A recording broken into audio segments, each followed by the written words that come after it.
Terus tangannya teh lucu, nanti teh ada terus gitu ya. Terus aja. Allah ciptakan, kami jadikan dia makhluk. Maka Maha Suci Allah, pencipta yang paling baik. Tsumma innakum ba'da dzalika lamayitun. Setelah itu kamu benar-benar akan mati. Di ayat 14 Allah menciptakan proses kejadian. Ini menunjukkan bahwa dalam proses kejadian di alam rahim, dalam qororim makin, tempat yang kokoh, di situ ada pembawaan-pembawaan dari ayah dan ibu mereka.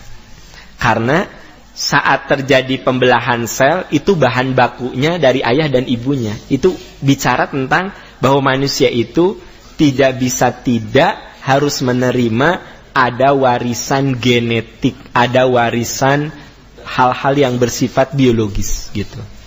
Mata saya itu bentuknya kayak begini, bisa dari ayah, bisa dari ibu, bisa dari kakek, bisa terus. Ya. Alis juga sama begitu. Makanya ada istilah, ya Allah, budak tehnya meni alisnya juga emakna, ya, hidung juga bapakna. Jadi ibu bapak jelas di sini bahwa yang namanya manusia itu tidak bisa menolak aspek-aspek genetik. Itu sebabnya kalau kita berbicara tentang faktor yang mempengaruhi syahsiah, genetik kita itu. Nah, di buku yang saya tadi sebut, di The Miracle of the DNA, diungkapkan bahwa bayi yang baru lahir itu secara temperamental berbeda. Perbedaan ini lebih terlihat lagi usia 3 bulan. Makanya benar loh, ada bayi yang ditepuk-tepuk dikit diam aja. Bobo sayang, diam. Ibu bapak yang udah punya anak, rasakan itu beda. Memang, jadi kata Kazuo Murakami, itu ekspresinya itu beda. Dan ada riset yang sangat menarik lagi apa? Ternyata bayi itu bisa merasakan mana orang yang tulus dan mana yang tidak. Bisa. Makanya gini, misalnya ada anak yang lagi digendong, ibu, aduh lucu sayang, sini. Dia mau sama kita. Berarti kita tuh oleh dia terbaca memang ikhlas. Tapi boleh jadi sebenarnya lin muji anaknya tapi resep ke ibunya. Lucu. Sebenarnya mah hati dia itu anak teh gini, tapi dia resep ke ibunya. Maka anak akan nolak. Makanya ada anak kalau digendong teh diam aja gitu. Pak Am, anak saya mah nggak pernah mau. Kok Pak Am mau? Gitu. Dia nggak tahu ilmunya. Iya loh Pak Am, anak saya itu ya kalau digendong nggak mau. Aduh, Pak Am menit cicing wae gitu. Gitu. Tapi saya nggak bilang, Bu, bayi itu bisa merasakan hati kita. Iya, makanya gini Pak, mau gendong anak sendiri, mau gendong anak orang lain, hati kita harus bersih. Begitu bersih dia bisa merasakan kebersihan hati kita. Nah itu mah ada riset lainnya, ya. Sahabat-sahabat sekalian, kita lanjut. Jadi materi kita, subtema kita adalah faktor yang mempengaruhi syakhsiyah atau kepribadian. Saya perlu ulang-ulangi bahwa syakhsiyah saya terjemahkan kepribadian sebenarnya tidak, presisinya tidak sama persis. Tapi saya tidak menemukan bahasa yang bisa mewakili kecuali itu. Terpaksa saya sebut itu. Pertama adalah genetik, ya. Mohon maaf, suami istri kalau mau melakukan hubungan intim disuruh oleh Allah berdoa dulu. Ya. Itu sebenarnya berlindung diri, jangan sampai kalau dari hubungan intim itu kita dikaruniai anak, justru gen-gen buruk yang menyatu pada anak itu. Itu kita makanya berlindung kepada Allah dari perilaku-perilaku setan. Maksudnya jangan sampai gen yang turun ke anak-anak kita itu justru yang buruk. Karena ternyata gen itu berpasangan, ada yang baik dan buruk. Di bukunya Kazuo Murakami mengatakan bahwa gen itu ada baik dan buruk. Itu awalnya sebuah hipotesis. Tetapi dari riset-riset yang terus dikembangkan oleh dia, jadi Kazuo Murakami ini sebenarnya dia ahli genetika dari Jepang. Tapi kemudian ilmuwan ini berkembang pesat setelah pindah ke Amerika. Jadi tadinya di Jepang, kemudian pindah ke Amerika, dan dia menjadi salah seorang pakar genetika di Amerika, gitu. Jadi memang kadang-kadang orang bisa maju justru setelah keluar dari kungkungan tempat dia mana dia berada, gitu. Makanya ada teori yang mengatakan kalau ingin maju, jangan berada di lingkungan yang mana kita dibesarkan di situ. Oke, jadi saya katakan gen baik buruk itu, kata Kazuo Murakami di buku itu, sebenarnya tadinya hipotesis. Ternyata setelah di riset, diuji coba benar. Ternyata gen itu diciptakan Tuhan, katanya berpasangan. Lihat ayat. Walladzi khalaqal azwaja kullaha. Dan Allah yang menciptakan semua itu berpasangan. Jadi Anda jangan mengartikan pasangan teh selalu laki perempuan, siang malam. Yang ada dalam diri kita itu pasangan. Ada pasangannya. Gitu. Nah, itu sebabnya kalau dalam Islam kenapa tidak dianjurkan nikah dengan keluarga dekat. Sebenarnya saya kan punya anak laki-laki, adik saya punya anak perempuan. Anak saya boleh nikah dengan anaknya adik saya.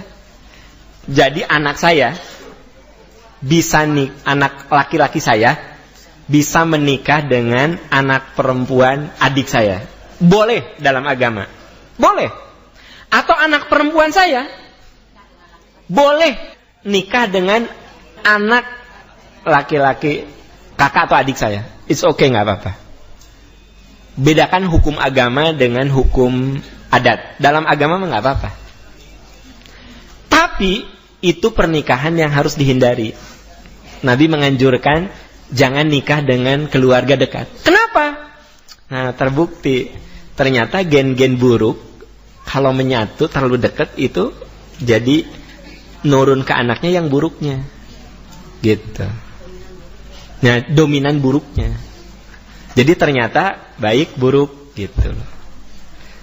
Nah, itu menggambarkan bahwa Allah ciptakan tuh berpasangan. Anda jangan mengartikan berpasangan tuh hanya sekedar berpasangan yang kasat mata, yang terlihat, laki perempuan, suami istri, kan gitu, janda duda gitu. Jadi iya kan itu kasat mata kan, gitu, bodoh pintar gitu, ya, rajin malas gitu.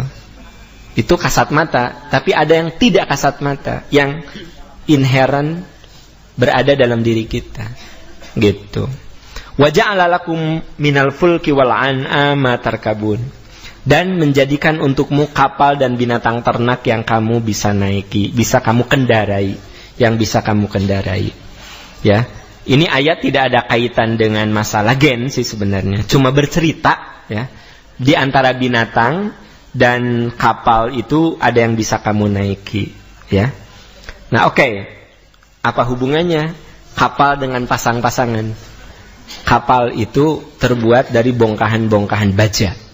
Betul? Bahkan ada kapal yang lebih mewah dari hotel bintang 5. Ya. Itu kapal yang kemarin mengalami kecelakaan, yang nabrak karang, itu lebih mewah dari bintang 5 hotelnya. Itu bisa stabil di lautan karena ada alat-alat yang berpasangan. Makanya apa hubungannya berpasang-pasangan dan menjadikan untukmu kapal? Sekarang bisa terbang, kapal terbang itu bertonton bisa terbang, itu karena ada pasangan-pasangannya. Ayah lah pokoknya dalam ilmu penerbangan, tapi saya nggak bisa cerita dalam ilmu pesawat. Pokoknya mah ada pasangannya gitu. Pokoknya mah gitulah. Sokra orang yang ahli, ya, pasti dia cerita gitu. Pokoknya kapal bisa terbang, lalu kapal bisa berlayar, padahal beratnya bertonton, ya, dan bahkan itu lebih besar dari sebuah hotel bintang 5, itu karena ada alat yang berpasangan. Jadi diciptakan berpasangan. Dari pasangan itu ada keseimbangan. Gitu. Ya.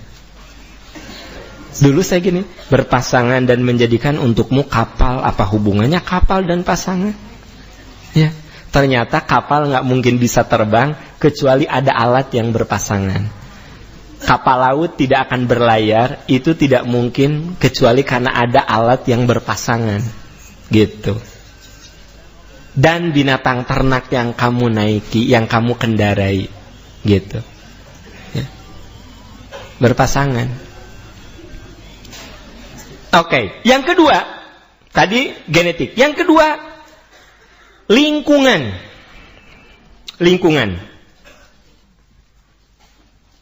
Oke.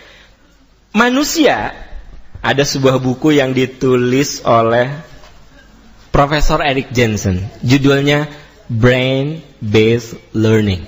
Di situ diungkap bahwa manusia akan makin cerdas ketika dia itu dirangsang oleh lingkungannya dengan hal-hal yang mencerdaskan. Tapi manusia bisa tidak cerdas ketika tidak diberi stimulus untuk cerdas. Jadi gini, ya, otak manusia, perilaku manusia itu dipengaruhi oleh lingkungannya. Sekarang kalau anak tidak pernah diciptakan lingkungan untuk cerdas, dia tidak akan cerdas. Tidak akan. Jadi anak itu, kita ini harus diberi stimulus untuk cerdas. Gitu. Dulu bapak saya pernah bilang gini, sebenarnya yang bikin kita pinter itu masyarakat. Yang bikin kita cerdas itu sebenarnya masyarakat. Jadi kamu kalau ingin cerdas harus selalu mengikuti apa yang terjadi di masyarakat. Setelah saya pikir-pikir, itu omongan kayak sederhana tapi yang benar. Karena dengan kita mencermati, kemudian kita mencari tahu jawabannya, otak kita diasah terus. Diasah. Dengan bapak ibu bertanya ke saya, ada pertanyaan yang tidak bisa saya jawab, membuat saya baca buku lebih fokus. Ya. Jadi saya paling senang kalau ada pertanyaan yang rumit dan saya nggak bisa jawab, saya mencari di buku. Maka pencarian saya lebih fokus karena oh iya ada jamaah nanya tentang ini, apa ya? Fokus saya. Sebab kalau orang nggak fokus biasanya energinya tidak fokus juga. Sekarang Anda ke perpustakaan, ya. Tapi tidak ada yang dicari, cumanya ke perpustakaan. Masuk ke perpustakaan. Apa yang Anda cari? Ya, duduk, ngeceng sana, ngeceng sini, ya kan gitu. Ambil buku juga buku naon, buka-buka gitu aja. Ambil majalah. Tapi gini, aku ke perpustakaan karena aku mau tahu tentang kenapa binatang disebut berpasangan yang bisa dinaiki, yang bisa dikendarai. Pasti cari tentang itu, fokus, Nah makanya lingkungan itu bisa membentuk kepribadian. Lingkungan. Nah, bisa positif, bisa negatif. Karena jangan lupa, manusia itu makhluk yang suka melakukan duplikasi dan adaptasi. Apa duplikasi? Menduplikat, meniru, mencontoh. Tidak mungkin ada pesawat terbang kalau manusia tidak meniru bagaimana perilaku binatang. So, Anda lihat ya, itu burung kalau landing, cep gitu. Kan burung tep gitu. Ya. Iya. Bagaimana sayapnya? Manusia menduplikat. Oh, harus gitu. Ya. Lalu manusia itu bukan hanya lakukan duplikasi, tapi adaptasi. Bu, kalau ibu di tempat dingin, tubuh ibu mengadaptasi udara nggak, suhu nggak? Ya. Tubuh ibu jadi apa? Saya katakan, Bu, kalau di tempat dingin. Pertanyaan saya kan, Bu, Pak, kalau di tempat dingin, tubuh kita melakukan adaptasi enggak? Kalau di udara dingin, tubuh saya melakukan adaptasi. Proses pembakaran dalam tubuh saya lebih kencang. Makanya, kalau di tempat dingin, kita cenderung cepat lapar. Karena si tubuh kita berusaha berjuang, mengadaptasi. Jadi dia berusaha untuk memanaskan diri supaya bisa menahan dingin. Nah, tubuhnya sebenarnya dia proses pembakarannya lebih cepat, lebih kencang. Kenapa? Karena si tubuh ini harus bisa survive menghadapi dingin. Gitu. Makanya orang yang sedang di tempat dingin cenderung cepat lapar. Nah, itu contoh bahwa manusia itu makhluk yang suka melakukan duplikasi dan adaptasi. Mengadaptasi, tubuh kita saja mengadaptasikan diri gitu. Ibu lagi makan di sebuah undangan. Ibu makannya biasa aja, minum lak. Tapi begitu ada kameramen yang menyorot ke ibu, kira-kira ibu berubah nggak cara makannya? Biasanya ngelap bibir ini ya, pakai gini tisu teh, cik tisu tuh, gitu kan? Tapi kalau ada kamera yang menyorot Anda akan membersihkan bibir itu dengan sangat santun. Makanya, ya, para ahli mengatakan manusia itu kadang melakukan dua hal, front stage dan backstage. Front stage adalah penampilan yang kita ekspresikan ketika di front stage. Anda bertemu saya di front stage, Anda juga front stage, saya front stage, maka saya akan melakukan penampilan terbaik saya. Betul nggak? Cara saya berpakaian, cara saya minum, gitu. Tapi boleh jadi backstage saya nggak seperti sekarang. Saya sekarang front stage. Ibu, bapak tolong dong dengar, tolong perhatikan ya, karena front stage. Makanya manusia itu sebenarnya dia akan melakukan dua hal. Antara front stage dan backstage itu beda. Ya. Itu sebabnya ibu ketika menikah, bapak menikah, siap-siaplah untuk paham backstage pasangan Anda. Kan ke pacaran mah front stage. Makanya karena front stage selalu menunjukkan sesuatu yang sama. Ida aku mah senang ini bakso. Ih sama aku juga. Ida aku mah bakso angetnya senang yang kecil-kecil. Aku mah nggak suka yang gede. Ih sama aku juga. Begitu bertamu ya kan gitu, dikasih minum. Oh minum nanti menis santun. Gitu. Ya. Jadi Bu, Pak, saya ingin katakan ya, bahwa yang namanya manusia itu makhluk yang sangat dipengaruhi lingkungannya, ya, gitu.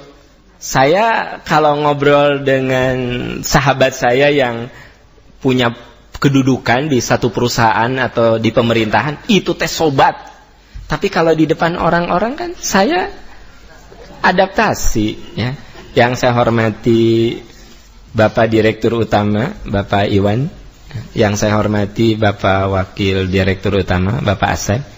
Terima kasih saya sudah diundang ke sini, gitu. Itu padahal dua nanya babaturan saya. Begitu masuk ke rumah, Sep, ari maneh aya meneh tambah gejaya tambah kolot ari maneh atuh. Kalau ka direktur gitu. Ari di depan orang mah yang saya hormati Bapak Direktur Utama, yang saya hormati Bapak Wali. Begitu masuk ke ruangan nama kan babaturan tah. Oh. Udah bahasa prokem kala luar. Itu backstage. Makanya manusia itu makhluk yang suka adaptasi dan duplikasi. Itu menunjukkan betapa nanti kepribadian kita dipengaruhi oleh lingkungan. Karena itu Allah mengingatkan agar kita mencari lingkungan baik supaya kita beradaptasi secara baik, ya, dan menjauhi lingkungan buruk. Coba lihat surat Al-Kahfi ayat 28. Surat ke-18 ayat 28. Di situ diungkap, wasbir nafsaka, sabarlah kamu. Berarti kalau disebut sabar butuh usaha, butuh ikhtiar, butuh kerja keras. Ma'alladzina yad'una rabbahum bil ghadati wal 'ashi. Bersabarlah kamu bersama orang yang menyuruh Tuhan di pagi dan senja hari mengharap keridhoannya. Kita disuruh oleh Allah untuk sabar, beradaptasi dalam lingkungan yang membawa kita kepada kebaikan. Jadi beradaptasi dalam kebaikan itu butuh sabar gitu loh, ya. Dan ketika Anda masuk dalam lingkungan buruk, Anda juga beradaptasi. Dan ada riset yang menunjukkan perilaku-perilaku yang dianggap buruk ternyata didapat melalui lingkungan. Maaf, merokok itu lewat lingkungan. Judi itu lewat lingkungan. Gaul bebas itu lewat lingkungan. Narkoba itu lewat lingkungan. Yang saya maksud lingkungan di sini lingkungan yang tidak kondusif. Maaf, tidak ada orang yang hanya nonton TV ujug-ujug hayang ngarokok. Ngerokok mah juga banci atau nyobaan aja. Banci mana? Kang Heri teh nyobaan 1 batang. Gitu. Langsung nikmat atau batuk? Nggak ada orang yang ngerokok sekali aduh nikmat, nggak ada. Ini teh nggak enak. Tapi kemudian tubuhnya mengadaptasi. Nah, ya, gitu. Narkoba jelas terbukti dari pergaulan. Ya, terbukti. Gaul bebas juga begitu. Sok sebutkan hal yang buruk. Pasti dari gaul. Dari lingkungan. Miras, mabuk, dari gaul. Banyak kan orang yang mabuk sebenarnya bukan nggak mau mabuk, tapi nggak enak sama teman. Kenapa kamu ikut mabuk-mabukan? Nggak enak. Agus gitu, Wawan gitu, yang nggak teh Aam we, gitu. Kenapa tuh kamu nggak ikutin Aam? Nggak, ada semua ikut gitu. Nah, apa yang terjadi? Akhirnya dia mabuk. Makanya kan ada yang ikut miras, terus yang meninggal tuh justru yang baru pertama kali minum. Ari temennya mah ngerentes biasanya dioplos. Ya udah dioplos kan? Nah, temennya yang udah biasa ngoplos itu nggak meninggal, tapi yang dibawa-bawa baru pertama kali langsung meninggal karena tubuhnya belum adaptasi, langsung diberi miras oplosan, gitu, maut. Saya ingin katakan di sini bahwa manusia itu butuh sabar, ya, dan terbukti hal-hal buruk, tapi terbukti juga hal-hal baik itu lewat lingkungan. Oke, balik lagi ke ayat. Wala ta'du aynaka anhum. Jangan kedua matamu berpaling dari mereka. Turidu zinatal hayati dunya, karena kamu lebih mengutamakan kehidupan dan kenikmatan dunia. Jadi ayat ini mengatakan, sok kamu sabar berada di lingkungan yang membawa pada keridhaan Allah. Jangan kamu berpaling darinya. Wala tuti' man aghfalna qalbahu min dzikrina wattaba'a hawa wa kana amruhu furuta. Jangan kamu ikuti orang-orang yang hatinya lalai kepada kami, dan jangan kamu ikuti orang-orang yang diperbudak hawa nafsu. Wa kana amruhu furuta, karena hal itu adalah melewati batas. Jadi Bapak Ibu rekan-rekan sekalian, jelaslah bahwa ternyata kepribadian kita terbentuk pertama lewat genetik, yang kedua lewat lingkungan. Nah, yang ketiga adalah stimulasi gen dan cara berpikir. Begini ceritanya. Saya tadi katakan bahwa ternyata menurut risetnya Dr. Kazuo Murakami, itu gen tuh berpasangan. Kalau Anda rajin, berarti yang hidup adalah gen rajin. Gen malasnya ditidurkan. Makanya ada orang yang tadinya pemalas jadi rajin. Berarti 2 gen itu ada. Ada yang tadinya kebluk. Kebluk adalah susah sekali kalau dibangunin. Susah. Tapi sekarang tiba-tiba dia gak usah dibangunin. Jam 3 dia udah bangun. Itu karena gen kebluknya ditidurkan. Dibangunkanlah gen rajin bangun. Di waktu orang-orang masih tidur. Saya ingin tanya, untuk sampai yang tadinya kebluk, ya, susah dibangunkan menjadi orang yang cenghar, itu saya ingin tanya, Anda yang tadinya kebluk kemudian jadi cenghar gitu, jadi dinamis, saya ingin tanya, sekaligus atau butuh proses? Nah, ini yang saya katakan stimulasi gen. Jadi segala sesuatu nanti harus dilatih. Ternyata untuk membentuk kepribadian positif, itu kita semua harus menstimulasi gen-gen yang buruk, kita ubah jadi gen yang baik. Saya pelit, itu ada gennya. Karena gen saya itu adalah sangat mencintai harta. Tapi sangat mungkin dengan stimulasi dan kerangka pikir, jadi yang membuat kita berubah itu stimulasi, latihan, dan kerangka pikir, ya. Itu akhirnya karena saya tadinya menganggap dunia itu segala-galanya, bahagia itu adalah dengan duit, sengsara itu dengan duit, maka saya punya kerangka pikir, makin banyak duit makin bahagia. Itu kerangka pikir bukan? Diubah kerangka pikir saya bahwa sesungguhnya harta yang abadi itu bukan yang ada di genggaman. Harta yang abadi itu yang kita amalkan. Saya dikasih tahu, ingat, sekarang kamu punya apa? Emang kamu mau bawa gitu? Jadi di otak saya tadinya saya materialistis banget. selalu mengukur segala sesuatu dengan materi. Itu gen saya terbentuk karena cara berpikir saya dari dulu. Saya selalu diajarin bahwa kamu itu baru sebut sukses kalau udah kaya gitu. Kamu kaya. Sehingga saya cenderung pelit, cenderung menganggap, aduh sayang atuh, saya udah capek-capek cari duit, kemudian seenak saja saya kasihin begitu saja. Nah, itu cara berpikir saya. Tapi kemudian saya akan berubah ketika kerangka pikir saya tentang materi berubah. Ada teman bilang, coba kamu lihat orang yang sudah mati. Dia lebih kaya dari kamu. Kamu mobil punya berapa? Cuma 7 kan? Nah, kamu mobil kan cuma punya 7. Kamu tanya tanah cuma berapa hektar tuh? Cuma 17 hektar. Nah, tabungan kamu berapa? Lihat tuh, ada orang yang lebih kaya dari kamu. Ya. Pokoknya lebih kaya. Kamu tahu nggak? Kemarin dia meninggal. Ternyata pakaian terindah yang dia bawa hanyalah kain kafan. Ya, kain kafan. Parfum yang biasa dia pakai Hugo Boss, Calvin Klein, Hermes, ya. Ternyata sekarang kamu tahu kalau pas dia mati kamper. Padahal kamu tahu dia itu penyuka parfum. Kamu tahu mobilnya segitu banyaknya. Mobilnya teh aneh-aneh. Ada Ferrari, ya. Ada macam-macam. Kamu tahu ternyata ketika dia mati dia hanya menggunakan keranda. Kerandanya juga bekas orang lain tahu. Saya teh digituin sama teman saya. So kamu mikir. Terus kamu tahu nggak? Yang meninggal kemarin itu tanahnya ratusan hektar, kuburannya 2 kali 1. Kamu cuma 17 hektar, dia ratusan hektar 2 kali 1. Kamu tahu?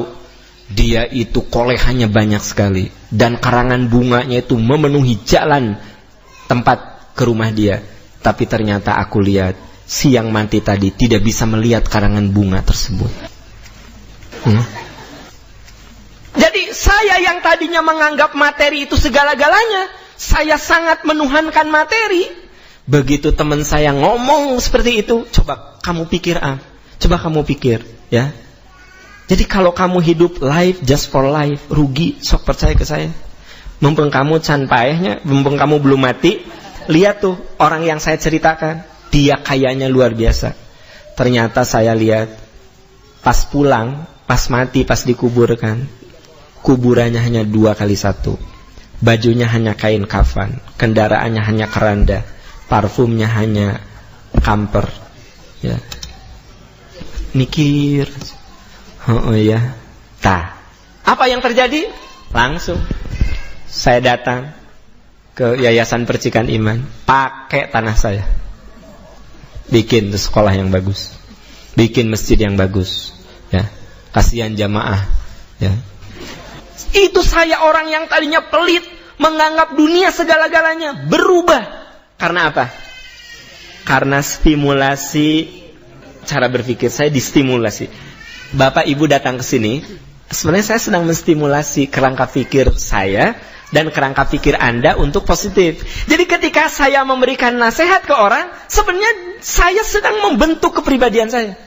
Kalau saya katakan, kamu harus ramah, kamu harus punya jiwa maaf, kamu harus melihat orang itu dari sisi baiknya. Saya ngomong sama Anda 1000 kali, sebenarnya saya sedang membentuk diri saya 1000 kali. Gitu loh, Bu.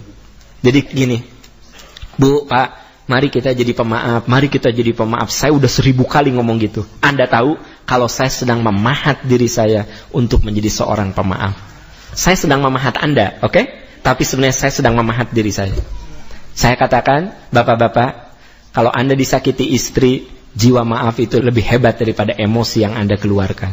Kalau istri Anda lagi ngomong yang buruk, Anda tetap bicara baik. Saya sedang memahat Anda, tapi hakikatnya saya sedang memahat diri saya. Gitu.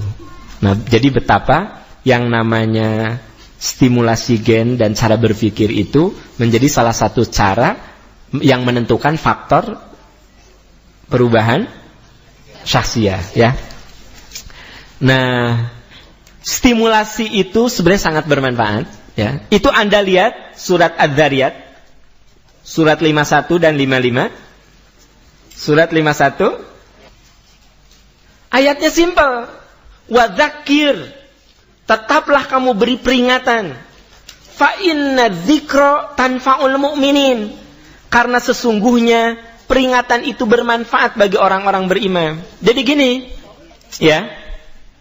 Surat Az-Zariyat, surat ke-51 ayat 55. Jadi gini, kita disuruh memberi peringatan. Karena peringatan itu manfaat. Jadi peringatan itu salah satu cara untuk mengubah gen buruk kita menjadi gen baik. Kalau saya tadinya pemalas, diperingati, dipahat saya itu oleh Anda supaya jadi orang yang rajin. Maka dengan perjalanan waktu diharapkan saya jadi orang rajin. Banyak di sini boleh jadi setelah ikut MPI 1 tahun, banyak perubahan. Tapi ada juga yang belum berubah. Karena kualitas batunya beda-beda. Ada yang kualitasnya es. Apa yang terjadi? 2-3 pahatan kelihatan es. Cek kan gitu kan? Jadi saya menggunakan pahatannya cukup dengan lembut saja. Dan Anda langsung 5 kali ikut MPI berubah. Jadi orang yang hadir di sini kualitas hatinya beda-beda. Ada yang gampang dipahat nanti. Langsung berbentuk. Ngaji di MPI sebulan, 2 bulan, 3 bulan, setahun itu benar-benar robah. Ada banyak suami yang cerita ke saya gini, Pak Am, terima kasih istri saya sudah banyak berubah setelah ikut MPI. Banyak loh Bu, suami ibu yang berterima kasih ke saya karena ibu berubah. Karena apa? Karena hati ibu memang kerasnya nggak keras-keras banget gitu loh. Cukup sentuhan, finishing touch saja yang ya udah. Tapi tidak sedikit Pak, istri Bapak yang mengeluh, Pak, suami saya nggak berubah-ubah.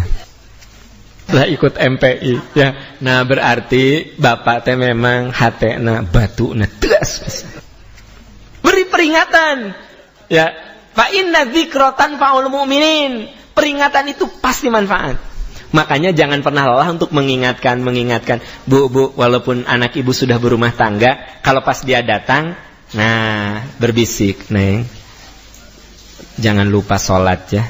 Iya atuh mama, Lina naon, mama mah bisi saking sibuk ngurus suami, bisi lupa sholat. Nyantu atuh Neng teh. Henteu, iya mama mah bisi gitu. Nah, perlu loh Bu, biarin ibu disebut cerewet juga, ya. Misalnya anak ibu teh sudah punya anak, ibu teh geus nenek, jadi nenek lah gitu. Anak ibu datang ke rumah. Nah, padzakir. Mun aya rezeki kade bagi saudaranya gitu. Ya iya mah da ge osok gitu. Nya mah ge percaya sok gitu. Ngan ieu mah bisi poho, bisi lupa mangingetin gitu. Enggak apa-apa. Padzakir.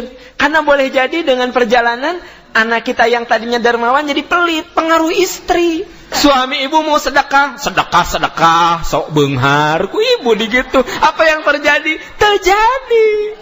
Nah, jadi suami ibu teh boleh jadi kikir karena ku ibu diingatkan dengan kekikiran. Tadzakir inna fa'atid dzikra. Beri peringatan yang positif karena peringatan positif itu nah, jadi gen kita bisa jadi baik. Nah, dengan peringatan, makanya ibu bapak datang ke sini, saya datang ke sini. Sebenarnya kita sedang memahat jiwa kita, kepribadian kita, syakhsiah kita supaya lebih salimah.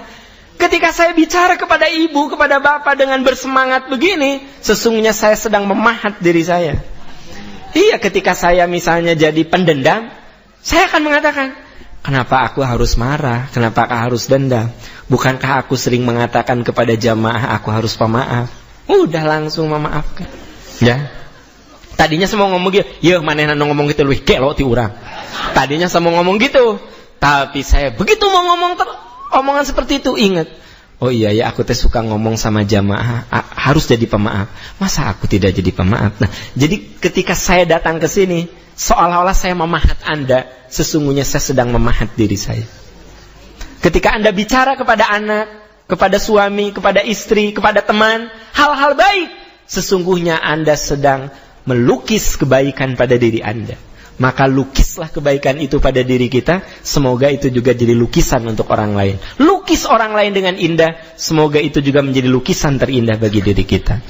Demikian, alhamdulillah.